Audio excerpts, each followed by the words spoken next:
Firefighters in boats making rescues at intersections. People stranded on top of their car.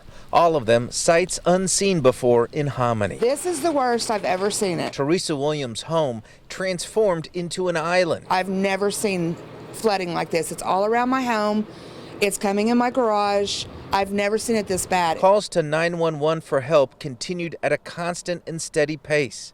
Estimated number of rescues by around 11 o'clock. I would say close to 30. People taken to various churches for the night, swapping stories of can you believe it? Everything, the entire house, the flooring's gone. It's probably about knee deep in our garage, and then we go into our house. It comes up to about our ankles. I texted Brandon. I was like, Brandon, I'm gonna have to swim into the house. He's like, what do you mean?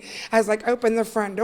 It was already up to our porch. High water in Hominy, with little respite for the rescuers. As long as it's raining, as long as we see the flooding on this end of the town like we've never seen before, we'll be out here all night getting people out of these houses. Bert Mumolo, Tulsa's Channel 8.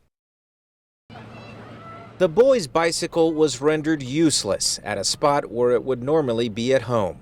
Today, the best way to travel down Rogers Boulevard was either by airboat or by kayak. Such was the extent of flooding in Skiatook. Yeah, it's unbelievable. It was all hands on deck at Jackie Martin's home, with friends and relatives helping with their evacuation. Just getting everything we can. Somebody's bringing 2 other trailers to get the rest of our stuff out. This is the worst I've ever seen. At Rob Adkins' used car lot, the strategy they've used to deal with flooding in the past never accounted for this much water. The past, what we've done is just move our cars up on the top of the lot, and it's sufficed, as always, never got up on us. So we did like we always do, not knowing this is going to be a phenomenal flood. No fatalities reported amongst people.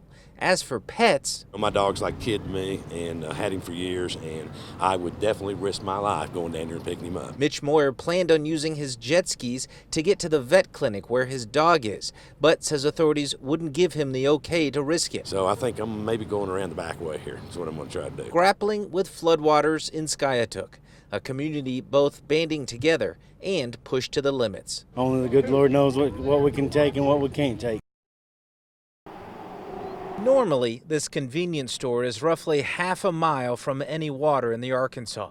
But as dusk was approaching this evening, so too was the river. So much so, the closure of Highway 69 seemed imminent. Trying to get our stuff out of here, we had to be safe to sorry. Jackie Green, one of several residents seeking higher ground from the Riverside Mobile Home Park. You ain't got to worry about nothing, just slowly get your stuff out and trust in God, He'll do the rest. 2 days ago, there was no water on this street. Now it's 3 feet plus and rising. It has changed a lot. We first met Eric Griggs earlier this week when he was a bit more optimistic about how high the water would get. The estimated figure is that we think that it will not come up to this home. And indeed, when we flew our drone on Wednesday, there was water at the edge of the community, but still plenty of room for hope.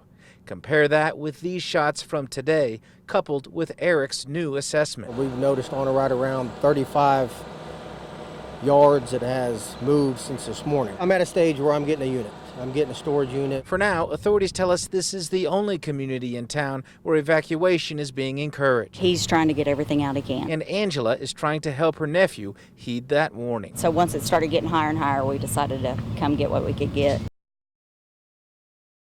Look at all this trash. Take a tour around the property of John Daybar. I don't know whose vase that is. It's not ours. And the landscape looks as strange to a visitor. This tire is not mine. As it does to the homeowner. I don't know whose flamingo that is. It's not ours. A life displaced, except for one conviction, that the flood did not have to happen. I believe it could have been prevented. If they operated properly, they would not have had to let so much water go to protect the integrity of the dam. To us, it may seem simple, but it's not. From the Army Corps, an equal conviction that nothing could have been done differently. We'll store everything we can to prevent flooding downstream until our flood pool is full.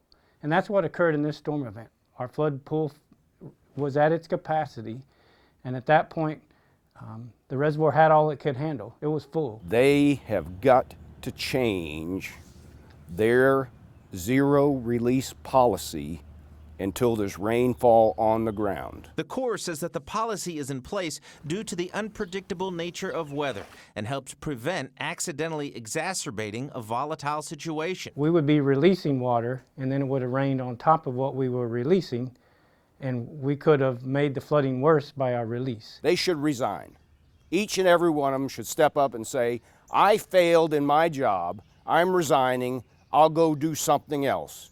And I hope it's not something that involves managing water. It's understandable. People are frustrated, and they were impacted, and we're sympathetic to that. U.S. Army Corps of Engineers, hear me and hear me good. I'm going out to pick up my wife. She is going to be crying. She is going to be distraught. And you all are the cause of it. Organically grown, Joe's Farm in Bixby is a go-to destination for chefs like Ben Alexander. You know, a lot of us, we use those local farms for our ingredients in our restaurants. And one of those ingredients could well be tomatoes. We should be looking at tomato plants probably about this high right now. Instead, floodwaters poured in and drowned them. There's about 1,000 tomato plants out here. And I imagine we probably have about, 50 left or so. Meanwhile, up in Osage County, how close you been to a Brahma bull before? Fawn Lassiter, also recovering from the flood, which took a sizable toll on her livestock. I lost several chickens. I lost some goats. We've lost calves. We've lost a few of our cows. You're just sad for these people. They worked so hard for this, and then something out of their control takes it all away. Out of our control. I mean, there was nothing we could do. We responded as fast as we could. To help out folks like Fawn and Joe, local chefs will be holding 2 5-course wine dinner fundraisers. And we're trying to raise as much money to help as many farmers as we can. Flood Recovery 2019, standing toe-to-toe with trouble and not backing down an inch. Is that not a beautiful animal?